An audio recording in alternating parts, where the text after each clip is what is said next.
one of those special World Cup moments that we'll remember. I do not fancy Brazil to go deep into this tournament at all. That's why I chose Bosnia, but certainly wasn't an easy decision.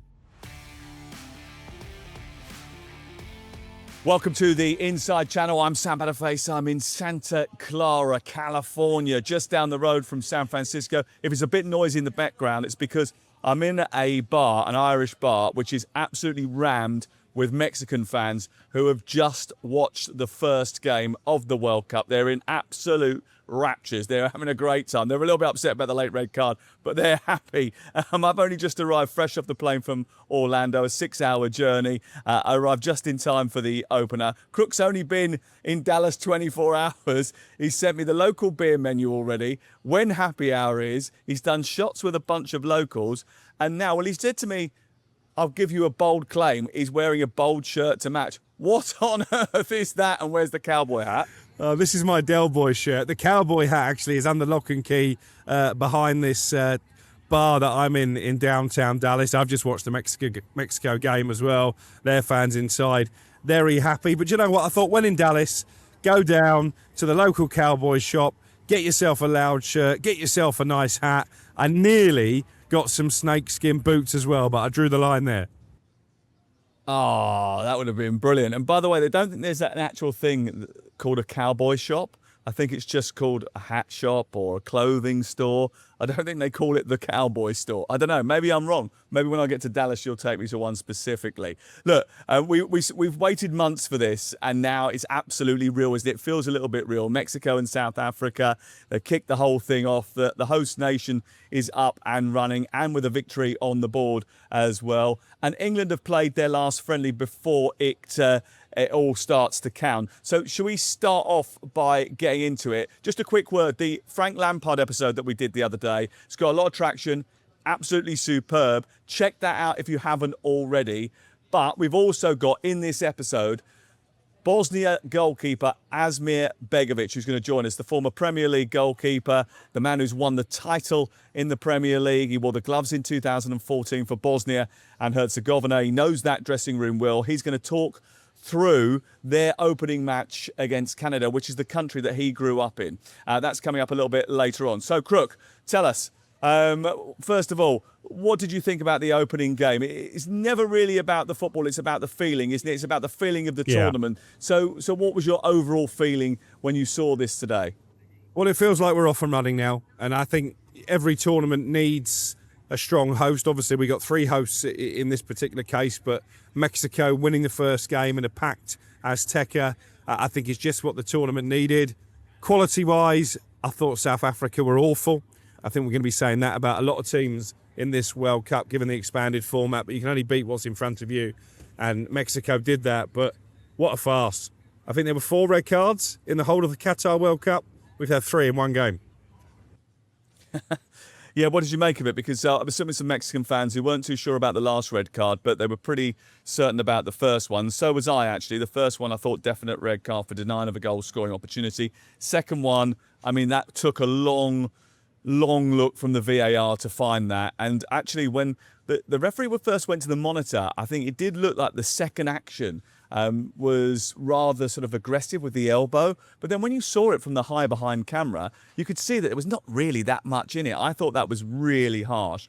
The third one, well, I was surprised. Lee Dixon, who was with me, actually, he said, no, that's a denial of a goal-scoring opportunity. The next thing he's going to do is shoot on goal. Mark Clattenburg, who was doing the Fox coverage over here in the United States, he was pretty sure that that was a red card as well. But the guys that I was sitting with, not entirely convinced, and I must admit I wasn't. No, I agree with you. I think he's going away from goal. I think there's a lot of defenders who can still get back in cover. But our mate Pete, the ref, freshly qualified, he said all 3 definite red cards. And actually, he said, really, if you think the last one's not a red card, then the rules need tweaking. Oh, interesting. Because as I understand it, the next action has to be a certain goal-scoring opportunity. Yeah. And I'm not sure that it was, because he was a little bit wide. Although, listen, and there was a covering defender coming into the box, but maybe he wasn't going to get there, and he was running at speed, so maybe he was going to get a shot away. And look, They would have sat there and looked at it for a long time. They would have made their decision based on all of the evidence and the advice that they've been given by Pierluigi Collina, who is the refereeing chief. I was a little bit surprised that we went through the first 90 minutes and ended up with 3 red cards, but it could be the way of things at this World Cup. It could set the tone. I hope not, because you don't want to see, games ruined by a spate of red cards. But you're right, the bar has been set, and, maybe that will be the standard moving forward. But, I mean, you talk about, was it a definite chance to get a shot at goal? Not having watched South Africa for the previous 88 minutes, honestly, I thought they were so poor. I've got a mate actually back home who's a South African fan, and they live down to expectations, put it that way. Yeah, I think you're absolutely spot on there. I thought they were really disappointing. A lot of people turned around and saying to me earlier in the week that South Africa have got a good cohesive unit because a lot of them play for the same club in the South African League. Didn't look like that to me. I thought they were all over the place. They invited Mexico's high press. They played out from the back when they didn't really have the ability to do so. They had the ball pinched from them from the first goal. It was a lovely, touching moment when Raul Jimenez scored and the tears that he shed afterwards. I thought that was one of those special World Cup moments that we'll remember for a very long time. Eventually, after the rain delay on Wednesday night, there was an absolutely ridiculous storm. The pitch was flooded, and then 90 minutes later, everything was fine. It was so weird to see it all in action. But I suppose those are the conditions that we're going to have to get used to at this World Cup. And what's great was how they, as a operation, reacted to that and got the pitch clear and got everybody ready for the action when it kicked off finally. Let's talk about the game itself. It was the last one really before it matters. Costa Rica fitter and more physical than New Zealand, but they're not the best team in the world. Let's be honest, people. It is what it is. For me, very close, that team, to what will start next week. But the job of a final friendly isn't to dazzle. There was more dynamism, but friendlies operate really to settle some questions. So what questions got settled and what ones are still opened? Well, I think, as I said at the top of the programme, there's no doubt in my mind now that the Jude Bellingham has played his way into a starting position. I feel like I think I did, when he was left out by Thomas Tuchel, and Tuchel has been at pains to answer questions about Bellingham and said, look, he's one of 14 or 15 players. He certainly wasn't giving him any public guarantees. And do you know what? I think it's worked. Because what I think you're seeing is a more focused, a more committed, potentially, Jude Bellingham than maybe we've seen previously. Obviously, Morgan Rogers' drop off in form has also helped with that. But yeah, I think Bellingham has to start. And it feels to me like he's ready to take this tournament by the scruff of the neck. We'll come on to England, Croatia in a later episode, but wouldn't surprise me if, just like he did 2 years ago in Germany, Bellingham is the man to score England's first goal at the tournament. In terms of other questions, when I did my team for the Star Sports website about a week ago that I would pick for the first game, Marcus Rashford was in it. But I think actually Anthony Gordon's performance against Costa Rica has probably put him in strong contention to get that place on the left-hand side of midfield. And then there's just the question mark about who plays at the back alongside, I think, John Stones. And I'm leaning towards Ezri Konsa on that front. Interesting, because this is where I come back to Gordon. I opened the show with it, and I mean it. He has forced his way in. I thought it was a really bold performance against Costa Rica. And I think that was fired up by Marcus Rashford's performance on Saturday against New Zealand, the way he approached that game. And this is what I love, Crook, right? I absolutely love this. This is two players who are pushing one another to get better and better and better. Two players, actually, that I suppose you could say they almost play for the same club. They certainly want to play for the same club, that is for sure, who are driving each other's standards. And it's not just on the left. If you speak to Rodgers, you speak to Bellingham, the same thing is happening there, and it's happening all over the pitch. Players driving each other on to be at their very, very best to ensure that England are at the top of their game by the time they go into the tournament. So I think Gordon did so well yesterday that he should start the game. What I'm not so sure on is who plays alongside Gay. You said who plays alongside Stones. Well, for me, Gay is the first defender on the team sheet. Both Stones and Konsa appeared to be auditioning, I think, to be his partner on Wednesday night. They look fit and ready. Both of them look relatively sharp. I'd probably lean towards Konsa if it was me, because I just think he's played more football, but Stones is a brilliant defender.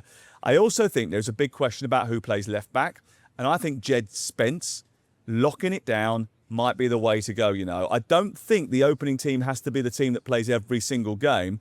It's just the team for this game. And I think England will benefit from having Spence on that left-hand side. Yeah, and I think there's also a question mark on the right-hand side of midfield. Not because I think Noni Madueke has suddenly become a better player than Bukayo Saka, but I do wonder, when you look at his fitness record over the course of the season, particularly towards the back end, he didn't look fully fit to me in the Champions League final. Do you break Saka in gently and give Madueke the nod maybe in those early group games? It's fascinating that, you know, I think we all felt we probably knew 9 of the 11, but there's a few question marks, isn't there, that, you know, maybe are still to be answered. I'm just looking at the team I picked. I did actually go with Gay and Stones as the two central defenders, but I don't know, Gay just made a couple of mistakes for Man City at the end of the season. I think Konsa has always performed well in an England shirt, but then so did Gay at the Euros. It's a nice headache, isn't it? A nice problem to have. I've gone with O'Reilly at left back and not Jed Spence, because I think against Croatia, it's going to be a fairly slow tempo to the game. I think having a left back who's comfortable dropping into midfield might be the way forward. Okay, well, we're going to reveal our 11s in just a second, but I think we're also worth having a word on the midfield. This was the first time that Elliot Anderson, Declan Rice and Jude Bellingham have been on the pitch together in an England shirt, which is absolutely mind-blowing, really, because they've literally been everybody's first choice since the middle of September. But because of injuries and circumstances, they haven't been back together.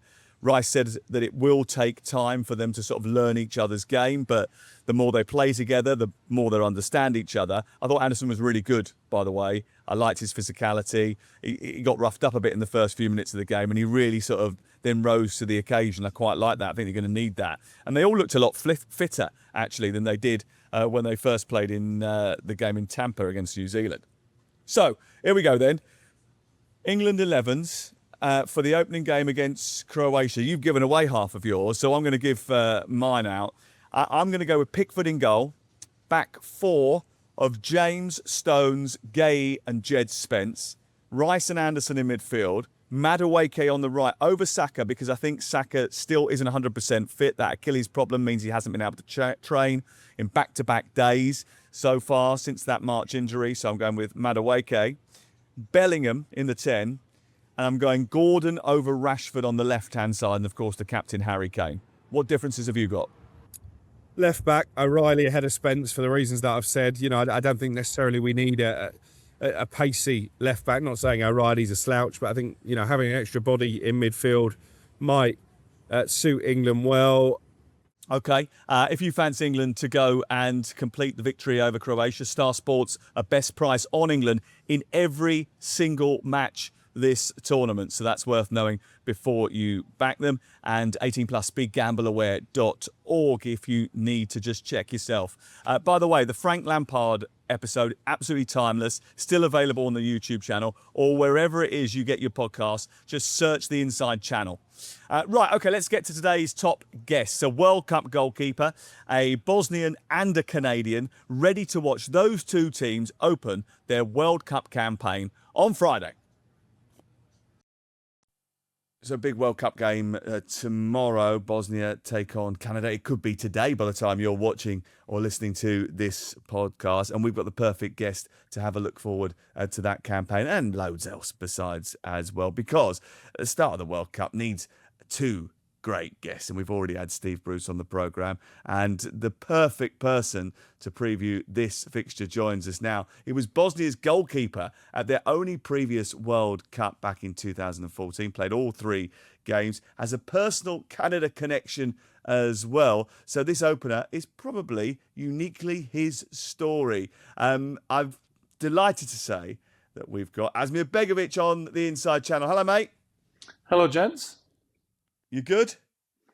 Doing really well. Enjoying my summer. Looking forward to this World Cup. How about you guys? Are you stateside? You over jet lag or still jet lagged? Or Yeah. The jet lag just keeps getting worse. Every time you move a different city, the time zone changes again, and it's Yeah. just, you just reset and go again. We'll be fine. It's You great. guys It's are top football. pros. Top pros. Nothing you haven't seen before, right? um, Bosnia Open against Canada. That's basically your two countries. You grew up in Edmonton, played for Canada's youth teams before choosing Bosnia. What does this specific fixture mean to you personally? I mean, it's a cool game. It's of course emotions from both sides. Having those two countries play a big role in my life, in my family's life. So it's a really cool game to have it in a World Cup. Is unbelievable. I would have never thought that would happen. So the only better thing would have been to maybe play in it. But yeah, to watch two of those countries that I've obviously spent a good chunk of my life in and played a big part of my life, it's going to be pretty cool to watch. How tough was that decision, Asmir, to swap allegiances from Canada to Bosnia? Obviously, ultimately, it led to you playing in the World Cup in 2014. But how hard a call was it? Really difficult one because I was quite young at the time, so you don't quite know how to deal with all the noises and people pulling you in different directions. It does get a little bit. There's a bit of friction in these things, of course, from both sides, which is nice in a way that both teams want you to play for them, but at the same time, you can only choose one. So really difficult at the time. Of course, there's families, there's emotions involved. But then ultimately, when you break it down, you have to do what's best for you in terms of a family point of view, and then of course the footballing side as well. So that's why I chose Bosnia, but certainly wasn't an easy decision. 2014 in Brazil, what a place to go and play in your first World Cup. It was Bosnia's first ever World Cup, and you had some unbelievable games. You beat Iran 3-1, you played Nigeria and Messi's Argentina. What memories stuck with you the most? Yeah, I mean that first game, I think it was the highlight of my career playing against Argentina, our first ever major tournament since independence. To be in Brazil, to be in Rio de Janeiro, to play at the Maracanã, to play against Lionel Messi, Argentina doesn't really get any better than that. So you couldn't have scripted or drawn it up any better in terms of a footballing memory and something that's always going to stick with you. So to have all my family there was incredible. Fortunately, we didn't win the game, or it didn't get a result even. So that was the unfortunate part. But I think just the whole experience and everything that went around it was absolutely incredible. You could see, even as you were speaking there, that the smile on your face, just how much that moment meant to you. Obviously, you're a Premier League winner. You've won multiple trophies. You play for some huge football clubs, not just in the Premier League, but around Europe. Was that still one of your standout moments? Did you say Argentina in the Maracanã against Messi? Does that top even being crowned the Premier League champion? It really does. It was the highlight because also the story as well, Alex. Because I grew up away from Bosnia. So many difficult things happened to the country, to the people of the country, to families like mine. The fact that we were spread out all over the world and we came back for this one common goal, and was to get to Bosnia to a major tournament, its first ever. We built an incredible bond as players. Those guys are still my friends today. So we have some special relationships on top of everything that it meant and how cool of a moment it was. So definitely brings back special memories. You mentioned the war in the Balkans and the terrible things that happened there over the course of the early 90s. You, as a kid, your family ended up moving away from that area of the world. You went to Canada, you were in Germany, you then came to Portsmouth. We met you at Portsmouth when you were a very young kid. We were a little bit older, but not much. I mean, we're sort of the same age, let's pretend. How, how much of all of that do you carry with you even to this day? Yeah, I mean, you carry a lot of those things and memories. I mean, it's all part of the journey. When I look back, and sometimes I think when you're in the moment and when you're still active in the game, you don't probably look back at all of these moments and memories. And I think it'll probably all sink in a little bit more once the day comes when you finish and you look back on everything and you cherish those moments even more. So, I'm really proud of the journey, everything that's gone alongside it. It's been very eventful, but definitely proud of all the moments.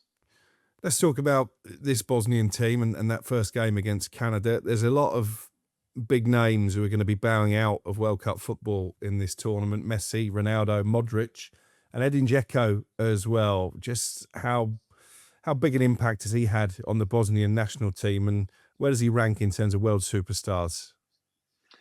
Well, in terms of world superstars, I think he should be right up there in terms of what impact that he's had on football in Bosnia and everything that he's meant for the country. Of course, there's some bigger stars, as you mentioned there, and their achievements in the game are almost unrivaled. But I think in terms of Edin's profile in Bosnia, his impact on Bosnian football is second to none. Obviously, he's part of the star boy in a way, the diamond, as they call him, the kid who stayed in Bosnia his whole life during the conflict, and then became the record national team appearance holder, goal scorer, everything, and he's achieved on club level as well. So he really is the face of the team, and just his presence alone means a lot to that team, especially a younger team that's coming into this World Cup.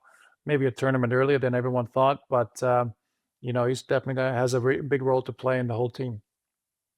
Take us inside that dressing room, what it felt like to get qualification over the line, because they got there the hard way with that shootout win over Wales. They beat Italy on penalties to get to the playoff final.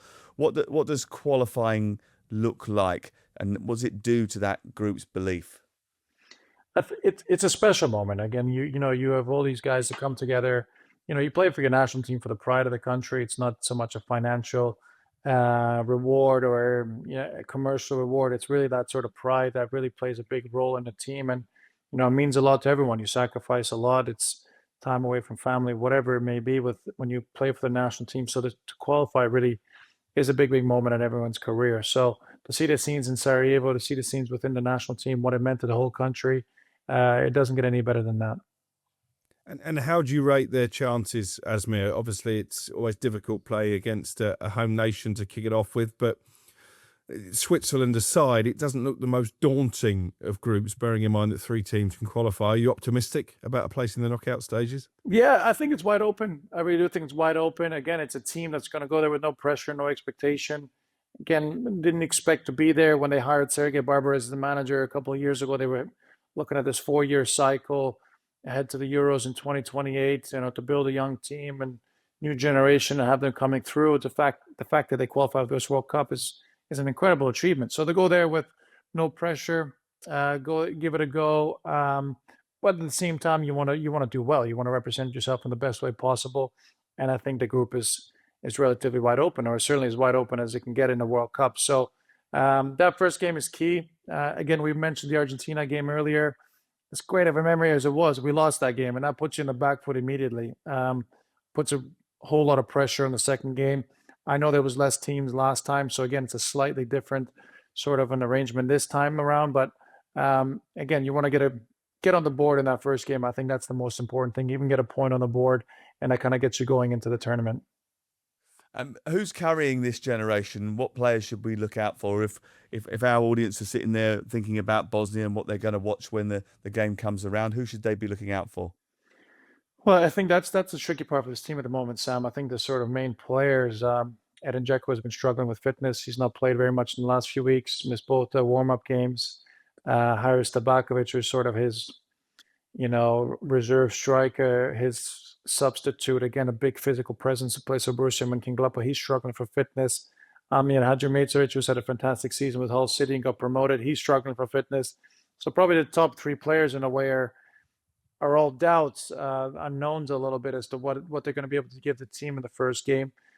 So that's not ideal. Nikola Katic is a big centre half who plays for Schalke, was at Plymouth before. He gives a physical presence, a leadership presence.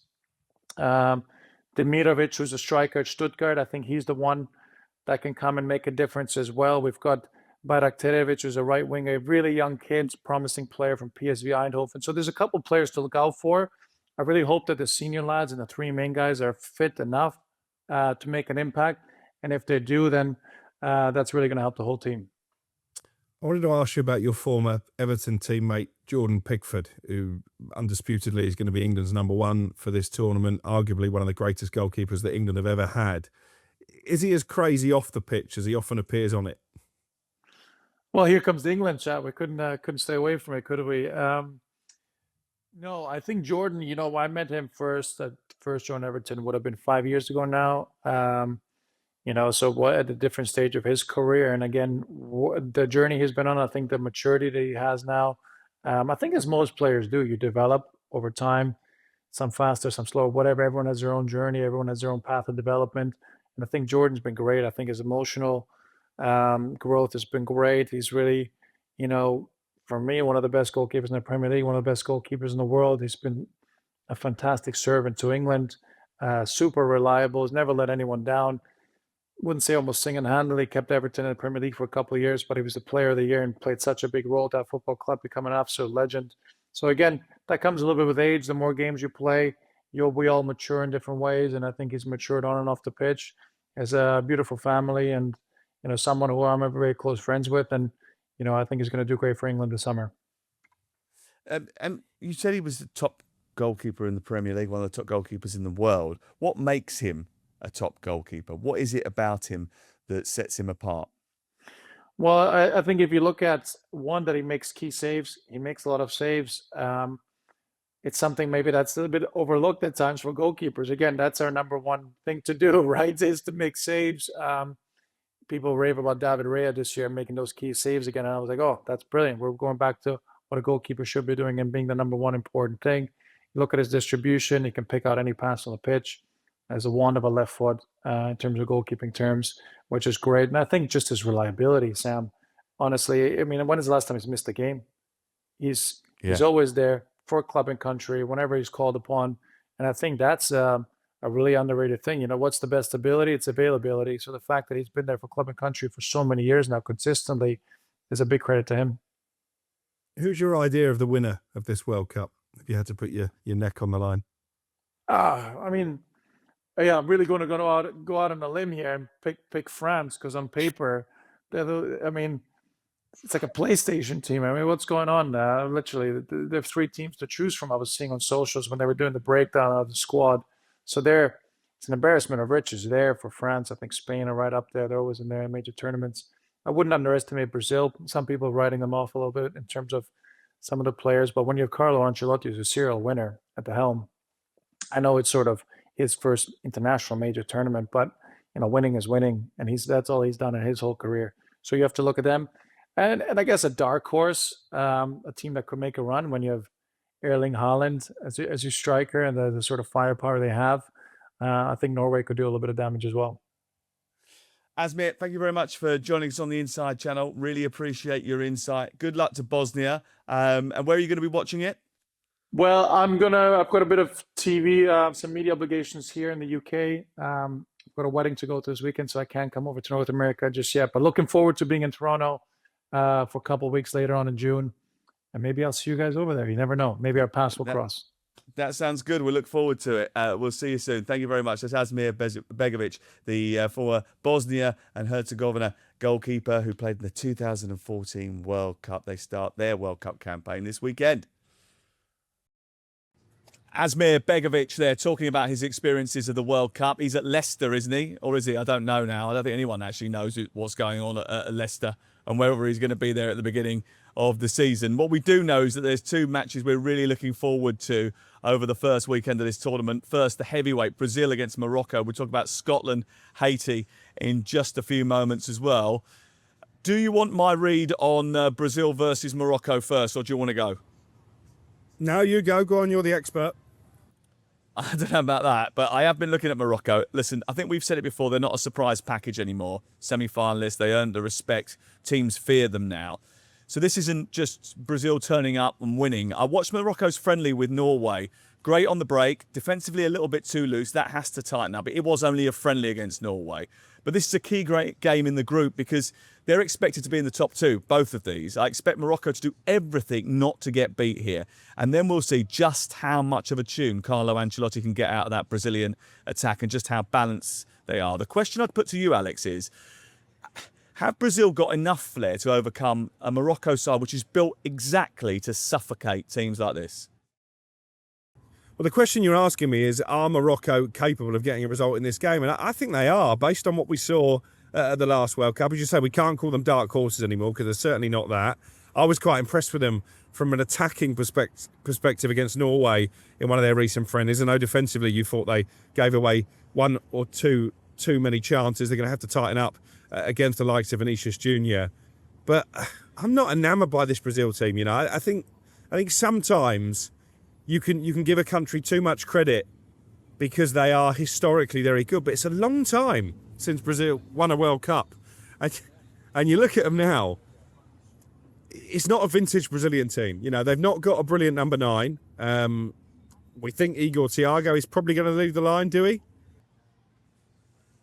I'm not sure about that. I think Matthias Cunha will lead the line, then drop in. And the He's speed not will come from number the 9. wingers on either side. Yeah. Well, he's not a number 9, so that would worry me. And again, we're putting a lot of stock in Carlo Ancelotti, who's been a tremendous club manager. There's absolutely no question about that. He's won all there is to win in the game. But international football is different. So, yeah, I wouldn't be at all surprised if Morocco got a result here. I do not fancy Brazil to go deep into this tournament at all. It's interesting, isn't it? I mean, on the flip side, I would be worried about locking Morocco down on the break. That's the big issue for me. It's not necessarily even about the forwards because they have a threat. And I'm not sure the defence is fully solid. Wesley's injured. Bruno Guimaraes played at right back in the last friendly, and they called up a midfielder to replace Wesley. They did, yeah. I'm not entirely sure how they're going to approach it. The stats and trends back me up here, by the way. Brazil haven't failed to score in a game since September 2025, and they've found the net at least twice in 6 of their last 8 matches in that time. Morocco have drawn a blank in just 1 of the last 15 matches. So I think we will be having some fun watching these two tomorrow night. That is for sure. What about Scotland against Haiti? I want to give Scotland fans something to be excited about without sort of selling them a dream that isn't there. But if we're honest, Haiti is the romantic story of this World Cup, isn't it? You know, the Haiti coach has never set foot in the country because it's run by armed gangs suffering from widespread destitution all over. Yet somehow this nation is going to be represented by a team that can give that population hope. But Scotland cannot afford to have any room for sentiment. This is a game that Scotland can't just feel they should win. It's an absolutely must win. Yeah, and I guess it's how you channel that pressure and that expectation, because what we've seen from Scotland in the last 2 Euros, particularly, I remember commentating their first game in Euro 2021 against the Czech Republic at Hampden. There was a big expectation. They were on home soil. They hadn't qualified for a major tournament for a long time. And they froze. And here they are, knowing they've got to face the might of Brazil, the semi-finalist Morocco from 4 years ago. This is where their group campaign could be decided. Not only do they need to beat Haiti, I think because not every third-place team is guaranteed to go through, and because they've got 2 tricky fixtures in terms of their own defence, they've got to beat them comfortably. That's why he's played 4-4-2, Steve Clarke, in the last 2 warm-up games. He's obviously going to play with 2 forwards. They're going to try and use Ben Gannon-Doku, I think, has become a really important player to supply those forwards. They've got goals from midfield with the likes of McTominay and McGinn as well. So I think Scotland can win this, providing they turn up, and they haven't really turned up in the last 2 tournaments. I think it becomes as much about mindset as it does about ability. Having said all that, I don't think this Haiti side are going to be anywhere near one of the worst teams in the tournament. They might even end up being better than South Africa, who we've just watched. But they can't afford to take them lightly either. Absolutely, and don't forget they have goals. They scored 4 against New Zealand. Wilson Isidore is a handful, and they are decent on the counter-attack. They're a physical side. Now, I hope it's going to be one-way traffic, but I'm not sure there is going to be as simple as we hope or think. It might be brilliant for Scotland. They might have a brilliant start, and I really hope that that's the case because it would get everyone behind them. And I do feel like Steve Clarke needs a little bit of encouragement because he doesn't really open up that often. And I heard that the camp was pretty much in lockdown, not many interviews, not much access being given. I think that's really, really sad because I think this is an opportunity for Scotland really to become sort of as one as a nation again. I know Steve, he's a little bit dour and he just wants to get on with the football, but I think when you go to a World Cup, you've got to embrace the whole thing and help the feeling around the whole team, not just concentrate on the nuts and bolts. Yeah, 2 things about Steve Clarke. One, you'd never catch him in a shirt like this. You know, he couldn't pull it off. You definitely wouldn't, mate. 2, no. On the subject of fashion, he turned up in a training session in 33-degree heat here, and he wore a full tracksuit. Is that the most Steve Clarke thing you've ever seen? Key men for me in this game. He's the type of bloke who wears a tracksuit on a sun lounger. Key men for me in this game. Scott McTominay, his link between the midfield and the attack, his knack of arriving in the box at the right time just to finish the chances, and Lawrence Shanklin, who I think Steve Clarke has warmed to, not just because he's wearing a tracksuit at training. He's had a stellar season, and we know from the modelling that we think 3 points and a level goal difference will be enough to see you through. Right, okay. Enough about Scotland, enough about England. Let's move on to the biggest competition of all, the first of its kind in history. It's time for Sam versus Crook. Yes, Matterface versus Crook, the tipping competition rolls on. A quick reminder of where we are. I tipped Portugal to beat Nigeria in over 2.5 goals. Cha-ching, it landed. Crook's also landed England to win to 0, but mine was bigger odds marginally, so I've just about hit the front, like a nose in front, which is ironic, because I used to have a massive one. Yeah, I was a bit too safe, but I think we've gone the other way with these latest predictions. I think mine is a slightly bigger price than yours. I'm going Switzerland to beat Qatar in their opening game, and Johan Manzambi, who I think is going to have a big tournament, to have 1 shot on target. You've gone for? Yeah, yours looks a pretty safe bet. I've actually focused on the Scotland game and the fact they need goals, so I've gone Scotland to win and over 2.5 goals, which actually might be a bit of an outlier because we know that opening games in World Cups can be cagey, but as I say, the onus is really on Steve Clarke and his players to go out and get a few goals. So I'm quietly confident. I don't know if Crook has been kidnapped by a Dallas Cowboy or it's the laptop that's overheated because we're in the Santa Clara sun. Either way, we're still here just about. It's one of the technical problems that you get when you're on the road and you're in the mix and you're on a road trip doing the World Cup. My bet then is Switzerland to beat Qatar and Johan Manzambi to have a shot on target, 10-1 with Star Sports, and that's been boosted from 7-10. Crook's backing Scotland and over 2.5 goals. That was 7-5. It's now 8-5 with Star Sports. And today's episode is brought to you by our friends at Star Sports Bet, the UK's leading independent bookmaker. And if you're backing England this tournament, Star Sports are best price on them in every single match. Outright winner, golden boot, group stage bets, tournament specials, in-play markets, whatever you need for the World Cup, they have got you covered. Head to starsports.bet to find out more. You must be 18 or above to get involved. For safer gambling, tools and resources, please visit gambleaware.org. And if you're enjoying this, and this is just two mates talking about football on the road while we go around America, our experiences, the access that we get that most people don't, then do us a favour. Subscribe wherever you are listening. Leave us a review and follow the Inside channel so that you don't miss a thing. Genuinely, it really helps and we really appreciate it. Make sure you tell all your friends about the Inside channel as well. We're back on Sunday with episode 4, recording I think before I fly to Atlanta. So plenty of World Cup to chew over by the time we get there. And we've got 2 brilliant guests coming up next week. Steve Bruce is going to join us, and ahead of England against Croatia, we're going to hear from Slaven Bilic. But for now, from Asmir, from Alex, and from me, that's the Inside channel. We'll see you later in the week.